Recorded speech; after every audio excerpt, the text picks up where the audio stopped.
जो कितने सौभागी हम जो सदा त्रिवेणी नहाए।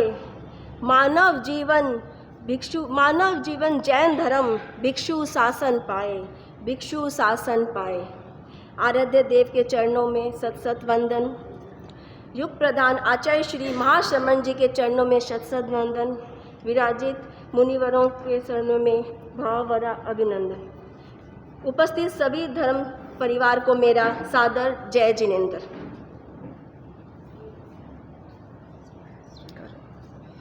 हमारी बगिया में छाई खुशियाँ है, आप पधारे आज।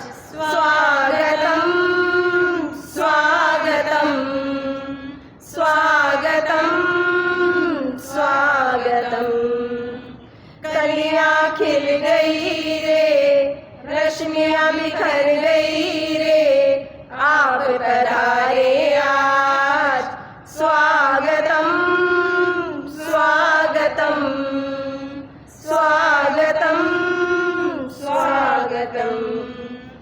आज हमारा भाग्य खिला है, आज हमारा भाग्य खिला है। ज्ञानी ज्ञानी मुनिवरों का सानिध्य मिला है। चाहे उजली रे हवाएं मचली रे, आप पधारे आज। स्वागतम स्वागतम स्वागतम स्वागतम। आप गुणों का हो गूढ़ खजाना, आप गुणों का हो गूढ़ खजाना। थोड़ी सी कृपा दृष्टि तो हम पे भी बरसाना। वंदन करते हैं, अभिनंदन करते हैं, आप पधारे आज। स्वागतम स्वागतम स्वागतम स्वागतम। गंगा चल कर आई लक्ष्मी में, गंगा चल कर आई लक्ष्मी में।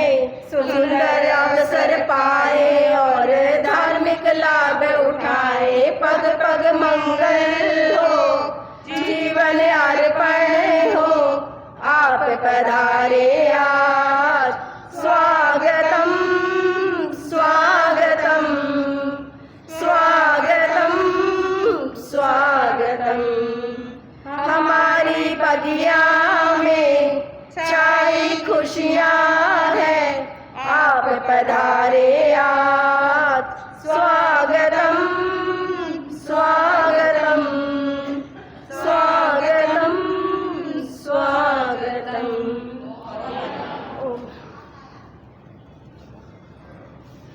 कोटि कोटि वंदन।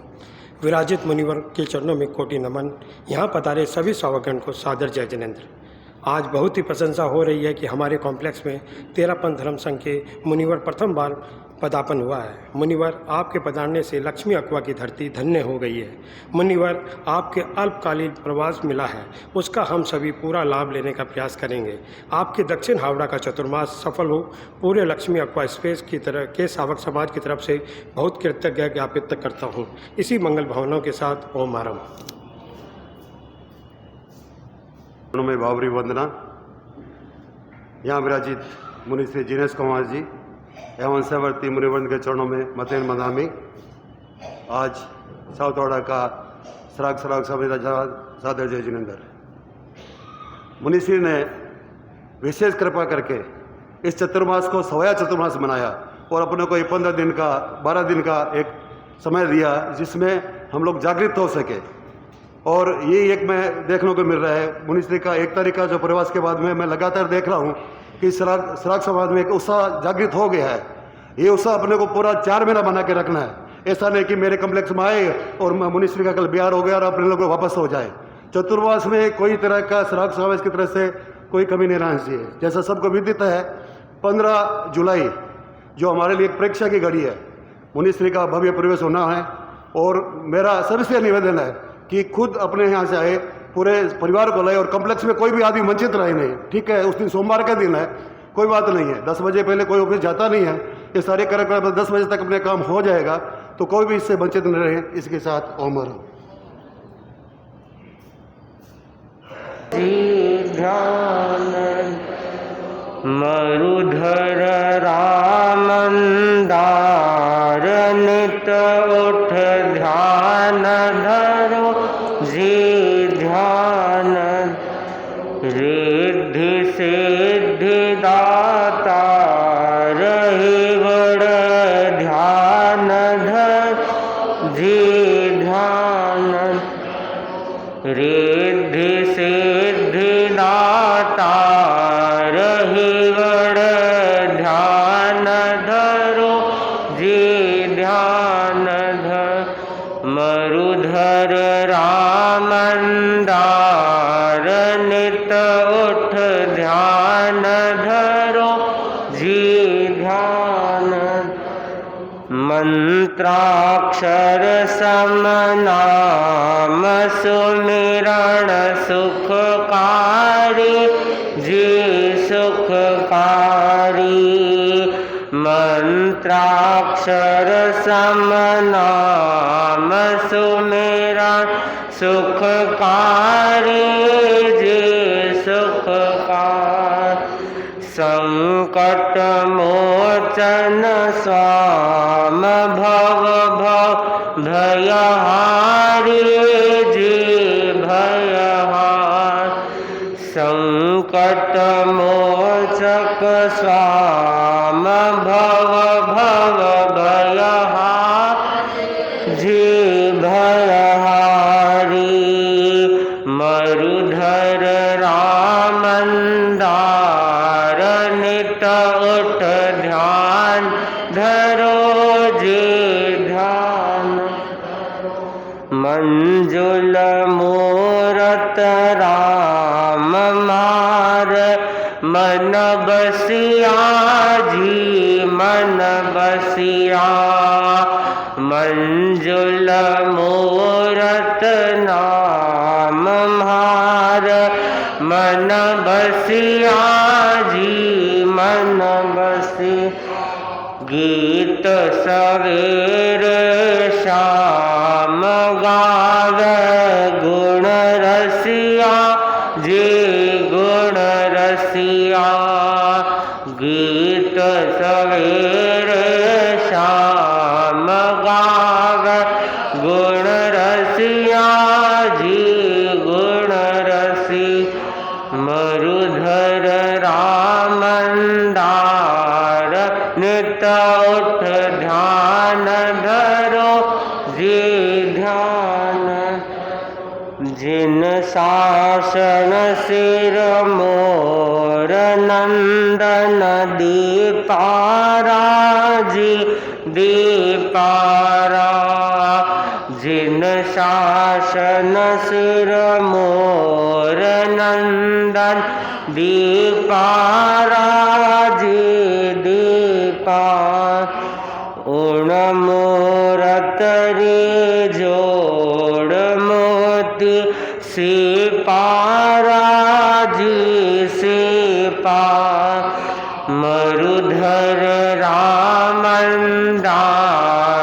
नित उठ ध्यान धरो जी ध्यान तेरा पथरा प्राण कल का पधराओ जी पधराओ तेरा पथरा प्राण प्रभु जी पधराओ जी पधराओ भाव क्रियार साथ प्रभु जी बस जाओ जी बस जाओ मरुधर रामंदार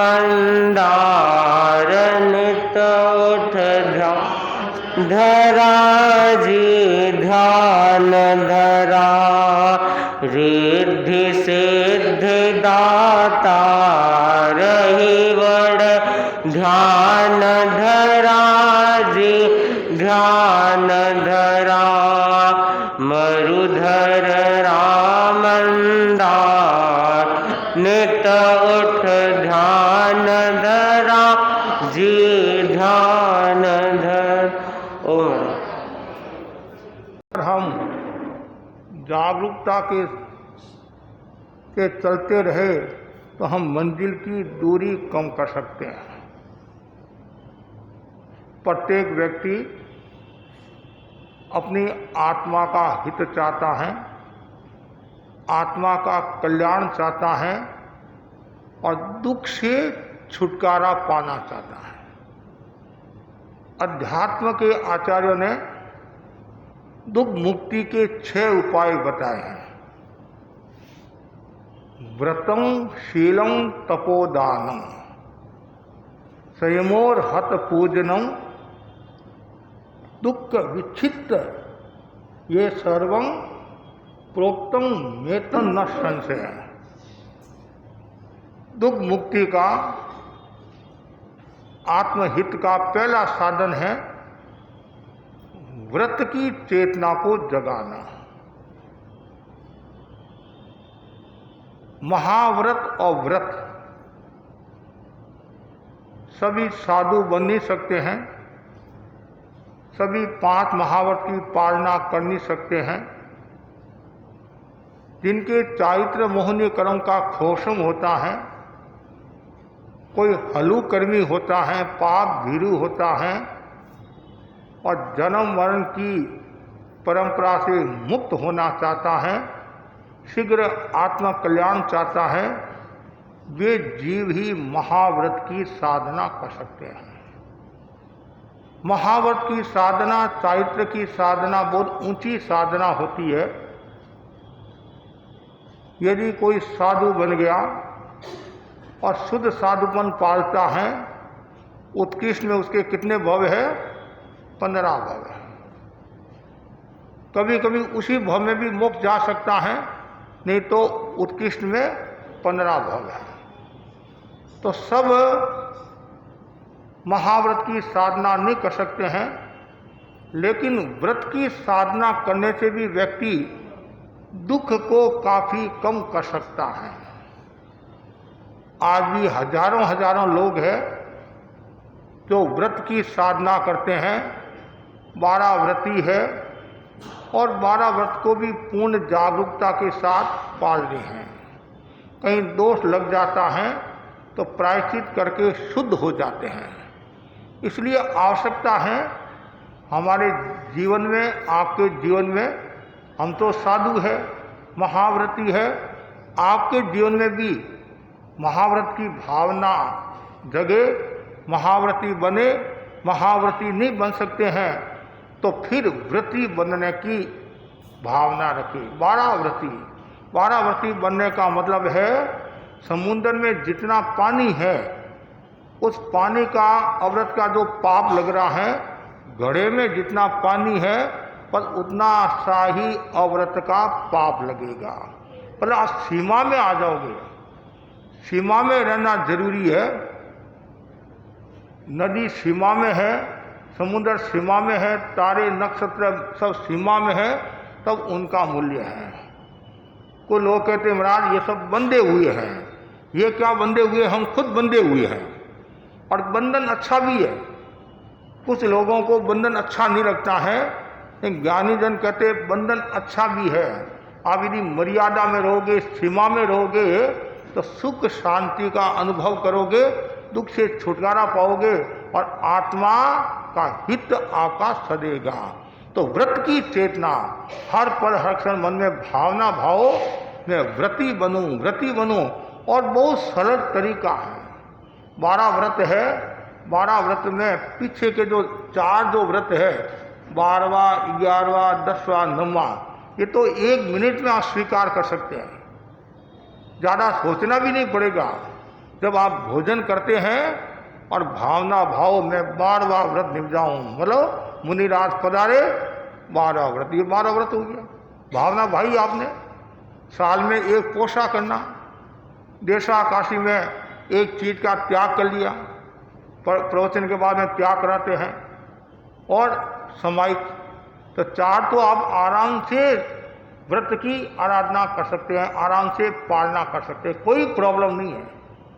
घंटा घंटा मोबाइल में समय लगाते हैं, टीवी में समय लगाते हैं, थारी मारी में समय लगाते हैं, 2 सहेलियां मिल जाती है, फिर पूछो मत आप, सारी राम कहानी शुरू हो जाती है। ए भाई कितने वर्षों के बाद मिली और अब तो बातें करेंगे। दूसरी सहेली बोली घर का काम है, अरे काम तो होता रहेगा, तू वापिस कब मिलेगी। तो उसमें आप इतना समय लगाते हैं, थोड़ा इसमें समय लगा दे तो बेड़ा पार होगा। उसमें आप समय लगाते हैं तो कभी कभी कर्म का बंधन भी हो सकता है, आलोचना प्रत्यालोचना का भाव भी आ सकता है, लेकिन इसमें शुद्धता की बात होगी, आत्म साधना की बात होगी, आत्महित की बात होगी। इसलिए बार बार भावना भाव, मेरा भी वह दिन आए मैं व्रत की साधना करूं। श्रावक के 3 मनोरथ में एक मनोरथ नहीं, कब मैं गृह जीवन छोड़कर साधुत्व स्वीकार करूं, साधु बनो। साधु बनने की भावना सबको भाना चाहिए, आना नहीं आना वो अलग बात है, न किसी के अंतराय देना। कभी कभी आप कहते हैं महाराज मेरे तो एक ही लड़का है, 7 पीढ़ी में बड़ी मुश्किल से तो एक लड़का हुआ है और वही आप लेकर जा रहे हैं। अरे कोई किसी को लेकर नहीं जाता है, कोई किसी को लेकर नहीं जाता है, अपने भाग्य से व्यक्ति आगे बढ़ता है और ख्योसम मजबूत होता है, तो आपके रुकने के बावजूद भी वो रुकने वाला नहीं है। तो पहला है व्रत की चेतना, दुख से छुटकारा पाना है, आत्महित साधना है, तो व्रत की चेतना वो स्वीकार करे या जगाए। दूसरा है शीलम, शील की साधना, सदाचार की साधना, आचरण हमारा अच्छा रहे। कुछ लोग कहते हैं महाराज बहुत सदाचारी है, इसका आचरण बहुत निर्मल है, पवित्र है, ये शीलवान है और आंख का इतना संयम है, किसी को ये बुरी नजर से नहीं देखता है। सुभद्रा का उदाहरण आता नहीं, सुभद्रा का उदाहरण आता है हमारे जैन आगमों में, ग्रंथों में, तो सुभद्रा के बारे में बताया जाता है और वो कितनी साधना करती थी और उसका मन कितना मजबूत था और शील के प्रति उसकी कितनी आस्था थी, और कुछ भी हो जाए लेकिन वह अपनी साधना से खंडित नहीं होती थी। और शील की साधना, और शील की साधना का बहुत बड़ा महत्व है। जो ब्रह्मचर्य की साधना करता, मन से वचन से काया से जो ब्रह्मचर्य की साधना करता है, तो समझना चाहिए बहुत बड़ी ऊर्जा को प्राप्त होता है, बहुत बड़ी शक्ति को प्राप्त होता है। यहाँ तक बताया गया है देवता भी उसकी सेवा में रहते हैं। देव दानव गंधवा जक रक से किंदरा बम्ब यानी नमन संति दुक्करम जे करंति दम, कितना सुंदर का है। तो देव दानव भी उनको नमस्कार करते हैं। विजय सेठ, विजया सेठानी का उदाहरण आपके सामने है। तो शील की साधना में खान पान का भी बड़ा महत्व है। जो व्यक्ति गरिष्ठ पदार्थों का सेवन नहीं करता है, राजसिक भोजन का सेवन नहीं करता है, उसमें डूबे हुए नहीं रहता है, विलासिता का भाव नहीं रखता है और सात्विक भोजन पर चिंतन करता है, सात्विक विचार जो रखता है, वह शील की अच्छी तरह से साधना कर सकता है। तो इसलिए शील की साधना का बहुत बड़ा महत्व है। पुराने लोग कहते थे कि जो व्यक्ति शील की साधना करता है तो उसके घर में आनंद ही आनंद रहता है, आनंद ही आनंद, उसको कोई खतरा नहीं रहता है। और इसलिए बार बार कहा गया है शील संपन्न बनो, शील संपन्न बनो। और जो व्यक्ति शील संपन्न बनता है वो व्यक्ति आगे बढ़ता है। कुछ लोग शील संपन्न होते हैं लेकिन ज्ञान संपन्न नहीं होते हैं, कुछ लोग ज्ञान संपन्न होते हैं, शील संपन्न नहीं होते हैं, कुछ लोग ज्ञान संपन्न भी होते हैं, शील संपन्न भी होते हैं, कुछ लोग न ज्ञान संपन्न होते हैं न शील संपन्न होते हैं। और ज्ञान संपन्न और शील संपन्न होना तो बहुत ऊंची बात है, बहुत ऊंची बात है, लेकिन बार बार भावना भाव मैं शील की साधना करूं, सदाचार की साधना करूं। और सदाचार की साधना करने का मतलब है आप बहुत बड़ी शक्ति को प्राप्त करे हैं और दुख से छुटकारा पा रहे हैं। शील की साधना करने से मन वचन काया भी स्वस्थ रहता है और आदमी रोग से बचता है। क्यों? आप जानते हैं भोग है वो रोग पैदा करता है, भोग है वो रोग पैदा करता है, और जो योग है वो निरोगता की ओर ले जाता है। इसलिए हमेशा भावना भाव शील की साधना, सीता का उदाहरण, अंजना का उदाहरण आपके सामने है। बार बार 16 सत्यों को याद करो, ब्राह्मी, चंदन, बालिका है, पर कितना है ब्राह्मी, सुंदरी। और कुछ सत्यों के बारे में ऐसा बताया जाता है कि दूसरा कोई मोहित हो गया, लेकिन उन्होंने अपनी साधना के द्वारा, क्या साधना के द्वारा शरीर को इतना कृष्ण कर लिया, आत्मा को उज्जवल बना दिया, और सामने वाला व्यक्ति चुप हो गया, झुक गया। कभी कभी कहते नहीं महाराज इसने छेड़छाड़ी की, इसने कंकर मारा, ये किया वो किया। हो सकता है सामने वाला दोषी है, हो सकता है, लेकिन कभी कभी सोचता हूँ वो जितना दोषी है कहीं आप भी तो दोषी नहीं हैं। आप ऐसे कपड़े पहनते हैं, तंग कपड़े पहनते हैं, और ऐसे जूते पहन कर जाते हैं और स्टाइल में जाते हैं, तो फिर कंकर नहीं मारेगा तो और क्या होगा, और क्या होगा? आज हमारे के तो कोई कंकर मारता नहीं है, कोई कंकर मारता नहीं है। और जो सादा जीवन जीता है, चरित्र का जीवन जीता है, उसको कोई खतरा नहीं है। और ज़्यादा आप श्रृंगार करेंगे, हमारे 10 सूत्र में आया है, विभूषा इति संसर्गी पणिये रस भवेणो। कितना सुंदर कहा है, साधु विभूषा से दूर रहे।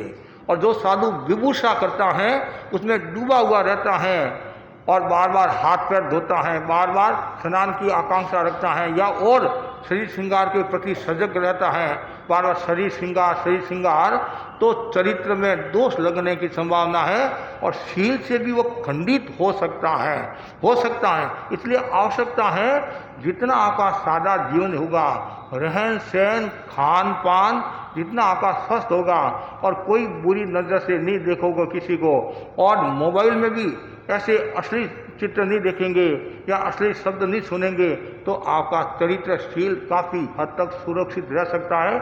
उसके उपरांत कर्म है वो तो आगे की बात है, फिर भी आसपास के वातावरण का बहुत फर्क पड़ता है। कालियारे पास में गोरियों बैठे, रंग नहीं तो लखन जरूर आया है। पहले देश में अलग अलग मोले होते थे, ये सोनारों का मोला है, ये हरिजनों का मोला है, ये महाजनों का मोला है, तो इतना खतरा नहीं रहता था। अपनी बिरादरी में रहते थे, अपनी सीमा में रहते थे। आज एक ही बिल्डिंग में सब तरह के लोग हैं, हरिजन भी है, महाजन भी है, हिंदू भी है, मुसलमान भी है, सिख भी है, ईसाई है। एक बिल्डिंग में सब होना कोई बुरी बात नहीं है, लेकिन अपनी परंपरा का भी ध्यान रखना चाहिए, अपने संस्कारों का भी ध्यान रखना चाहिए। कुछ लोग कहते हैं महाराज मनुष्य जाति एक है, मतलब आज के जो लोग पढ़े लिखे इतने होशियार है, वो हमारे से प्रश्न करते हैं, भगवान ने कहा है मनुष्य जाति एक है। मैंने कहा मनुष्य जाति एक है, एक बात एकदम सही बात है, लेकिन संस्कार अलग अलग है। किसी का खान पान कैसा है, किसी का खान पान कैसा है, तो संस्कार का भी अपना मूल्य होता है। संस्कारों की जो संस्कारों के समूह का नाम क्या है, वो है संस्कृति। इसलिए कहते हैं जैन संस्कृति जीवित रहनी चाहिए। आज अन्य संस्कृतियों से जैन संस्कृति का बहुत बड़ा मूल्य है। आपको आश्चर्य होगा, आपने कभी सुना मुसलमान फूड, ईसाई फूड, लेकिन जैन फूड मिलता है। यानी जैन फूड मिलता है, जिसका मतलब है जैन लोग कितने सजग है, अपनी संस्कृति के प्रति कितने सजग है। आज आप होटलों में भी जाते नहीं और आप कहते भाई हम जैन हैं, तत्काल आपके सामने जैन फूड, मतलब लहसुन प्याज भी आपके सामने नहीं रखेंगे। कहने का मतलब इतने वो भी समझने लगे। आज विदेशों में भी वेज भोजन काफ़ी बनने लग गया, मतलब होटलें काफ़ी, और ये जैन फूड की भी होटलें वहाँ मिल जाएगी आपको, ऐसा सुनने में आता है। तो कहने का मतलब है संस्कार हमारे हाथ में है, संस्कृति की सुरक्षा हमारे हाथ में है। कुछ लोग कहते हैं महाराज जहाँ जाए क्या करे, जैसा मिलता है वैसा खाना पड़ता है। कभी ऐसा सोचना नहीं। ऐसा सोचने का मतलब है आप अपने पैरों पर कुल्हाड़ी मारे हैं और जन्नत से च्युत हो रहे हैं, संस्कारों से दूर हो रहे हैं। कभी भी आपके मन में ये भावना नहीं आनी चाहिए कि मैं अंडा खाऊं या नॉन वेज का सेवन करूं। कभी कभी क्या कहते हैं महाराज, बच्चे खेलने के लिए जाते हैं और सब बच्चे तो आगे बढ़ रहे हैं और मेरा बेटा पीछे हट रहा कारण वो अंडा नहीं खाता है, दूसरे अंडे खाते हैं, इसलिए वो आगे बढ़ते हैं।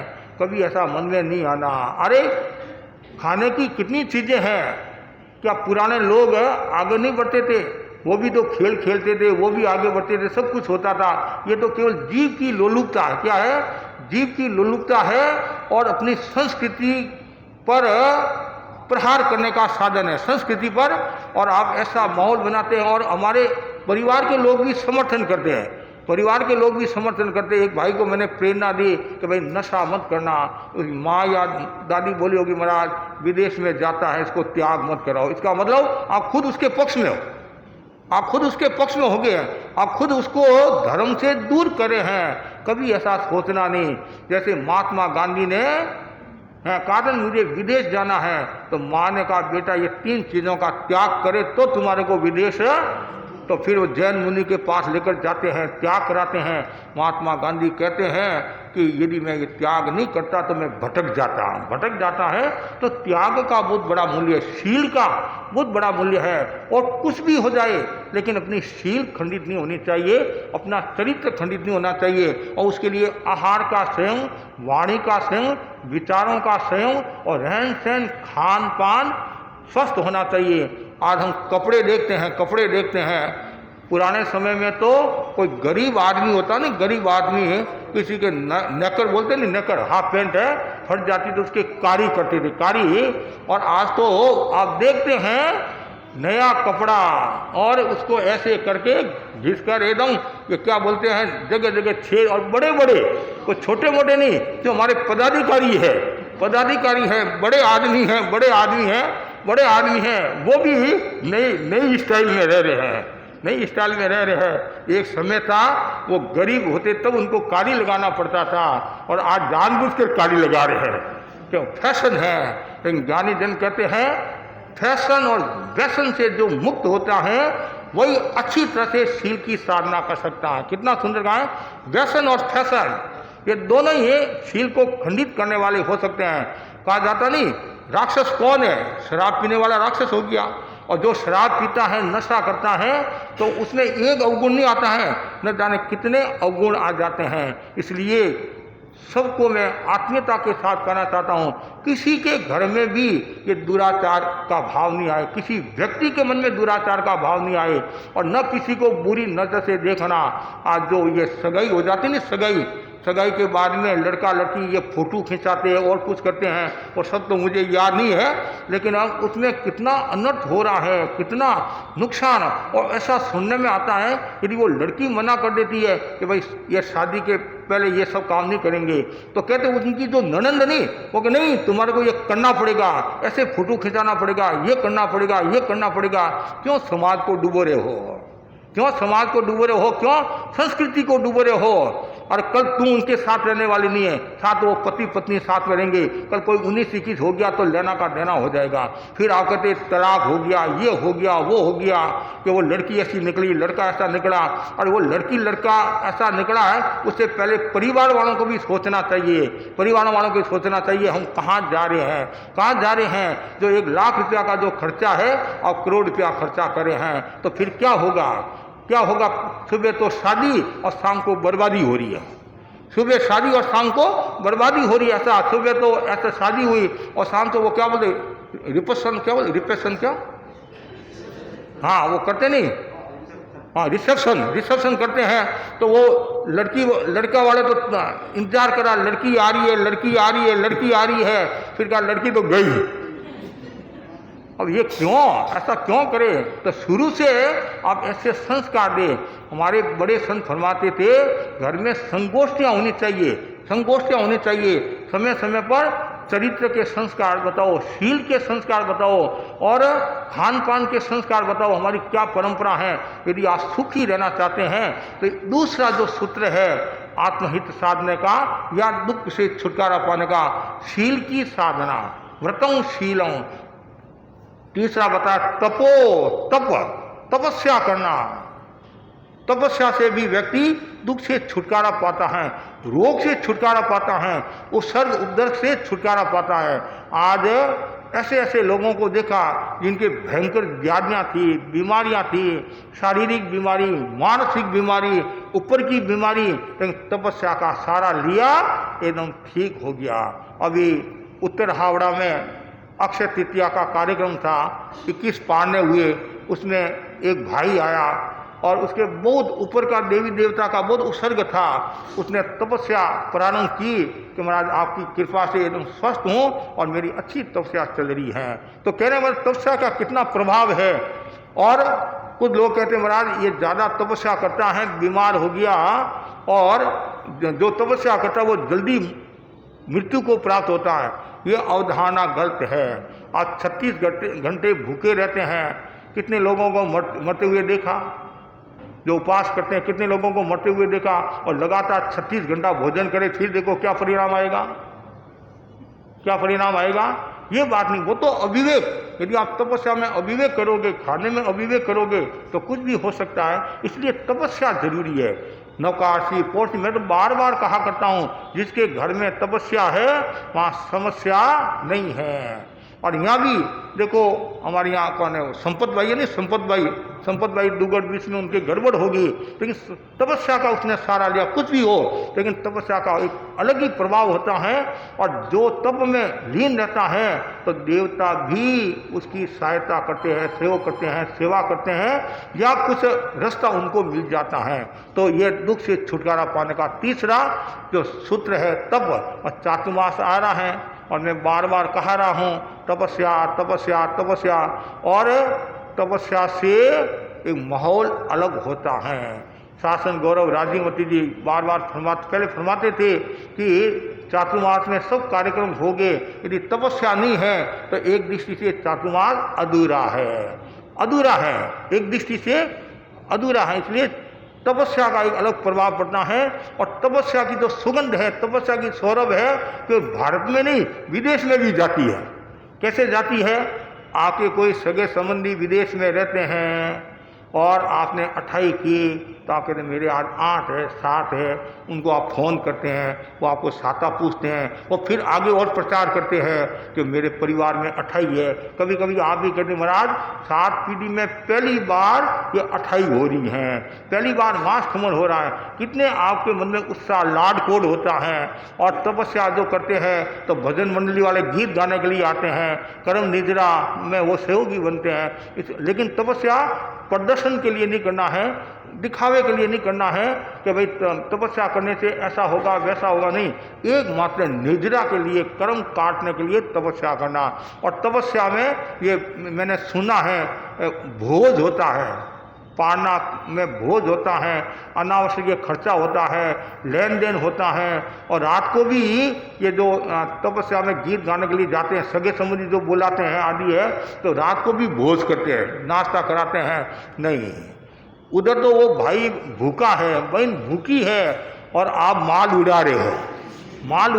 होना तो ये चाहिए कि इसने 28 किए हैं तो मैं कम से कम नवकाशी करूँगा, पोर्सी करूँगा, एकाशना करूँगा। और मजे की बात क्या है, आप खाकर भी आते हैं और निंदा भी कर रहे हैं। क्या है, खाकर भी आते हैं, निंदा भी करते हैं।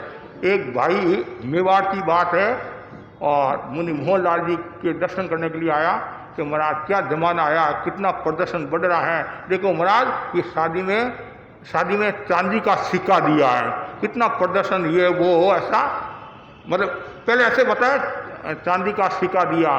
तो मोहनलाल सिंह फरमाया तुमने लाया कि नहीं लाया? कि मैंने तो लाया। तो क्यों भांड रहा है तू यदि नहीं लाता, तुम भोजन नहीं करता, नाश्ता नहीं करता, तब तो बात समझ में आती है कि भाई तुमने अहिंसात्मक तरीके से विरोध किया है, या मतलब तुमने कहा कि ऐसा नहीं होना चाहिए। और तुम खाकर भी आया, माल लेकर भी आया, और ऊपर से और बोलता है। एक जगह ये महाराष्ट्र में समाई क्लब चलता है, जलगांव की संभवतः घटना है, तो अन्य संप्रदाय की घटना है, और साथ में करते वो समाई, तो वो पानी की टंकी होती है बड़ी सारी, तो वो दी। एक भाई मेरे पास में आई, महाराज आज तो मैं वंचित रह गई, आज मैं गई नहीं, वंचित रह गई। अब तो समाई इसलिए करने के लिए जाती है कि वो टंकी मिले या बाल्टी मिले, वो मिले। तो मनुष्य का स्वभाव कभी कभी पता भी चल जाता है वहाँ कुछ मिलने वाला है, वहाँ कुछ मिलने वाला है, तो 500 रुपये का खर्चा करके और 200 का सामान लेकर आते हैं। फिर भी आप खुश होते हैं तो पतिदेव मैं 200 की ये साड़ी लेकर आई हूँ या कुछ भी लेकर आया हूँ। तो ये क्या है? आकर्षण, मतलब प्रदर्शन है।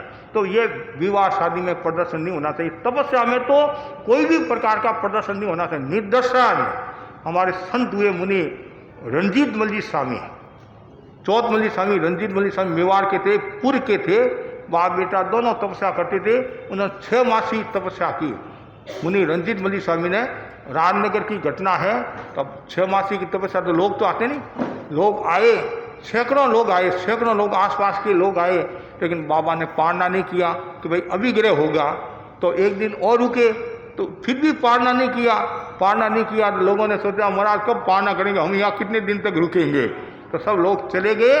फिर बाद में उन्होंने पारना किया कि बाद में तो आप पहले ही कर सकते थे, मैं प्रदर्शन में विश्वास नहीं रखता हूँ, प्रदर्शन में विश्वास नहीं रखता हूँ, मुझे प्रदर्शन नहीं करना, मेरा काम है निर्जरा करना, आत्मा की शुद्धि करना। तो तपस्या में कोई भी प्रकार का प्रदर्शन न होना चाहिए।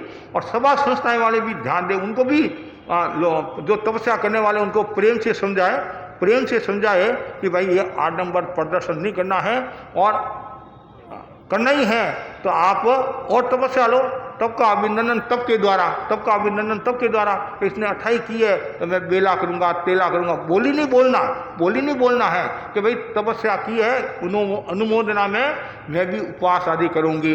चौथा जो सूत्र बताया गया है दानम, दुख से छुटकारा पाना है, आत्महित की साधना करना है, तो दान का बहुत बड़ा मूल्य है। चातुर्मास में भी सुपात्र दान देने का सुअवसर प्राप्त होता है मुनिराज को, और आपके मन में भी भावना रहती है महाराज एक बार पगलिया करा दो, एक बार व्रत निजा दो। सुपात्र दान, सुपात्र दान हर किसी को प्राप्त नहीं होता है। आज भी हमारे जैन समाज के हजारों हजारों ऐसे परिवार होंगे जिनको सुपात्र दान देने का सुअवसर नहीं मिलता है। क्यों? विदेशों में रहते हैं या भारत में भी कुछ ऐसे स्थानों में रहते हैं, पहाड़ी इलाकों में रहते हैं जहाँ साधु साधु पधार नहीं सकते हैं। ऐसे भी कोई क्षेत्र मिल जाएंगे। हम भी एक गांव में गए, पहली बार कोई 13-15 साधु है, पहली बार कोई। और ऐसे भी अन्य समाज के लोग भी नहीं जाते। क्यों? कोई 50 किलोमीटर अंदर है, कोई 30 किलोमीटर अंदर है।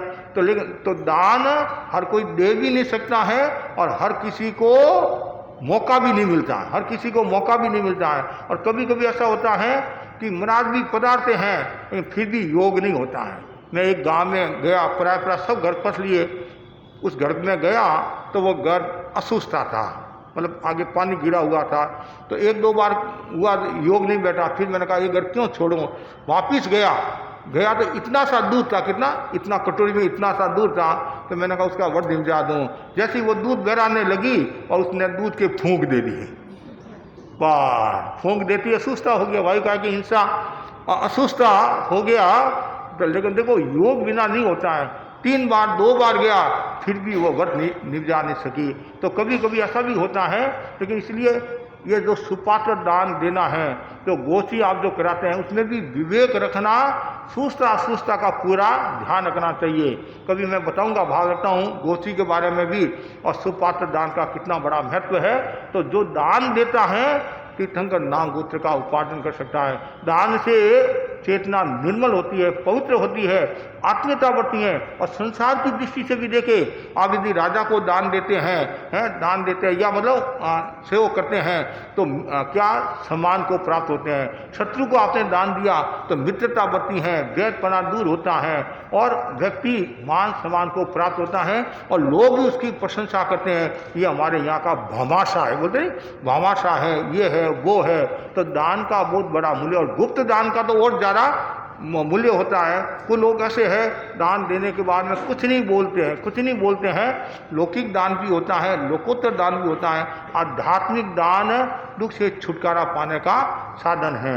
और 5वां जो सूत्र बताया है वह संयम दुख से छुटकारा पाने का सबसे महत्वपूर्ण जो उपक्रम है, तत्व है, संयम है।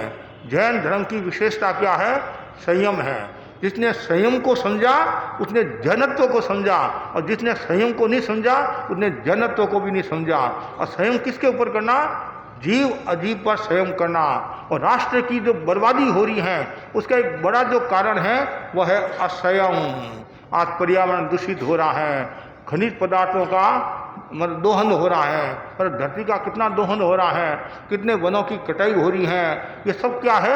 असंयम, हिंसा है। असंयम के कारण कितना व्यक्ति दुख को प्राप्त हो रहा है, कितनी गर्मी पड़ रही है, अतिवृष्टि अनावृष्टि जिनको बोलते नहीं, अतिवृष्टि अनावृष्टि, कभी तो बाढ़ आ रही है, बाढ़ें आ रही है, और कहीं बरसात नहीं हो रही, भयंकर गर्मी, 50 के ऊपर 52-53 तक ये डिग्री मतलब तापमान जा रहा है।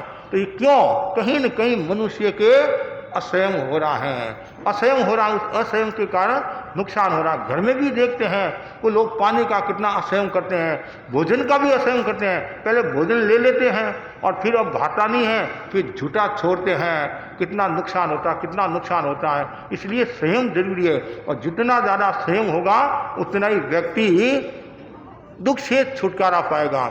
छठा और लास्ट जो अंतिम जो बिंदु है वह है अरहत पूजा, अर्थात अरिहंत भगवान का गुणोत्कीर्तन करना। पूजा 2 प्रकार की होती है, द्रव्य पूजा और भाव पूजा। लौकिक पूजा, लोकोत्तर पूजा। जैन दर्शन में लोकोत्तर पूजा का अपना मूल्य है, और लोकोत्तर पूजा को श्रेष्ठ पूजा बताया गया है। और उसमें भी 13 पंथ धर्म संघ अमूर्ति पूजक है, और द्रव्य पूजा में विश्वास नहीं रखती हैं। विश्वास नहीं रखती हैं तो जो द्रव्य पूजा जो करते हैं वो हिंसा है। क्या है? हिंसा। हिंसा क्यों है? फूल चढ़ाना, फूल में भी जीव होते हैं, पानी का उपयोग करते हैं, अगरबत्ती करते हैं, और भी जो भी कुछ, जहाँ द्रव्य है, जहाँ हिंसा है वहाँ धर्म नहीं हो सकता है। इसलिए भाव पूजा, जैसे आप सिरियारी भी गए, ध्यान से सुनने की बात है, आप गंगा शहर गए, सरदार शहर गए, केलवा गए, कहीं भी गए, चाहे पालीताना गए, समेत शिखर जी गए, कहीं भी पवित्र स्थान पर गए, वहाँ केवल गुणोत्कीर्तन। वहाँ जाकर यदि कोई फेरी लगाता है, वंदना करता है, बोलना बोलता है, तो ये सब संस्कृति के अनुरूप नहीं है, धर्म के अनुरूप नहीं है। क्यों? वंदना किसको की जाती है? जो 5 महाव्रती साधु है उनको वंदना की जाती है। जो ज्ञान दर्शन चाहते से युक्त जो आत्मा है उनको वंदना की जाती है। तो ये ध्यान में रखने की बात। ठीक है, कभी कभी ऐसा कोई पवित्र स्थान आता है, सहज जी हाथ जुड़ जाते हैं, जैसे आपको कोई मेहमान मिलते हैं, आप हाथ जोड़ते हैं, प्रणाम करते हैं, वो एक व्यवहार के स्तर पर लौकिक बात है। लेकिन ये ध्यान में रखने की बात है, वंदनीय कौन होता है? जो 5 महावरधारी साधु है वो वंदनीय होता है। ज्ञान दर्शन से जो युक्त आत्मा है, चरित्र से जो युक्त आत्मा, वो वंदनीय है। और कहीं भी गए भाव पूजा का लक्ष्य रखना। यदि आप बोली बोलते हैं, पूजा करते हैं, तो आपने जो गुरु धारणा ली है, सम्यक जो दीक्षा ली है, गुरु धारणा ली है, तो गुरु धारणा में आपके दोष लगता है। दोष लगता क्यों? आपने द्रव्य पूजा का समर्थन किया और उसमें आपने धर्म बताया, बोली में धर्म बताया, तो फिर क्या हुआ? मिथ्यात्व आने की संभावना है, सम्यक्त्व की हानि, श्रावकपन जा सकता है। और यदि कोई साधु भी समर्थन करता है, साधु भी यदि कोई जैन साधु समर्थन करता है, तो उसके भी सम्यक्त्व में दोष लगता है, और कभी कभी साधुपना भी जा सकता है। यदि मिथ्यात्व की परिरूपणा कर ले, गलत परिरूपणा कर ले, गलत परिरूपणा कर ले तो नुकसान हो जाता है। तो इसलिए भाव पूजा, सुबह उठते ही पंच परमेश्वरी का स्मरण करो, नौका मंत्र का जाप करो, सुबह उठते ही सिमंदर स्वामी को वंदना करो, गुरु को वंदना करो, भाव वंदना, गुणोत्कीर्तन करो। तो ये जैसे श्रद्धा विनय समेत नमो अरहंतां प्रांजल प्राणप्रसचेत नमो। और ऐसे जो गीत है, पंच परमेश्वरी के गीत है, आचार्यों के गीत है, तीर्थंकरों के जो गीत है, स्तुति करो, गुणोत्कीर्तन करो, वो भाव पूजा। तो जो व्यक्ति भाव पूजा करता है उसमें तलीन हो जाता है, वह दुख से छुटकारा पा लेता है और आत्महित को साधता है। तो बस मैं इतना ही आपको कहना चाहता हूँ, जितने भी यहाँ भाई बहन बैठे हैं, यदि आप मंजिल को तय करना चाहते हैं, मंजिल को प्राप्त करना चाहते हैं, और भगवान ने जो मार्ग बताया है और उस मार्ग पर आप जागरूकता के साथ चलोगे तो आप दुख से छुटकारा पा सकते हैं और आत्मा का हित चाह सकते हैं।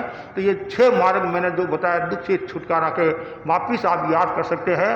व्रतम शीलम तपोदानम, पहला है व्रत की चेतना को जगाना, शील की साधना करना, व्रतशील, फिर है तप की साधना करना, दान, सुपात्र दान देने की भावना रखना और संयम का विकास करना और अरहत पूजा मतलब भाव पूजा, गुणोत्कीर्तन करना।